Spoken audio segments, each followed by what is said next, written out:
আসসালামু আলাইকুম। আজকেও প্রতিদিনের মতো আপনাদের সামনে এসে হাজির হয়েছি। আশা করি সবাই ভালো আছেন। আলহামদুলিল্লাহ আমিও ভালো আছি। আগামীকালকে ঈদ, একটা খুশির দিন।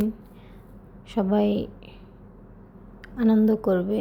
কিন্তু কিছু কথা বলতে আজকে কেন জানি আমার মনটা চাচ্ছে, আর না বললেই মনে হয় নয়। আমি জানি আবেগ দিয়ে আসলে দুনিয়া চলে না, আবেগ দিয়ে কখনোই জীবন চলে না। তারপরেও কিছু কথা আসলে না বললেই নয়। আমাদের যেই কালকে ঈদটা, আল্লাহর অশেষ রহমতে আমাদের একটা বছর পরে একটা ঈদ আসে।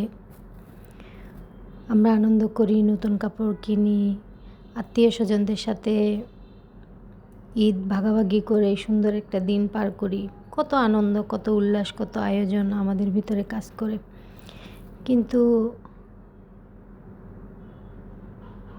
যে মেয়েটার বাবা নেই, যেই মেয়েটার একটা বড় ভাই নেই, বা যেই মেয়েটার বা যেই ছেলেটার ফ্যামিলির অবস্থাটা একটু খারাপ, আসলে তারা মনে করে যে এই ঈদের দিনটা কেন আসলো, এই আয়োজনটা কেন আসলো। আসলে ঈদ আসবে যাবে, দিন কারো জন্যে বসে থাকবে না বা অপেক্ষা করবে না।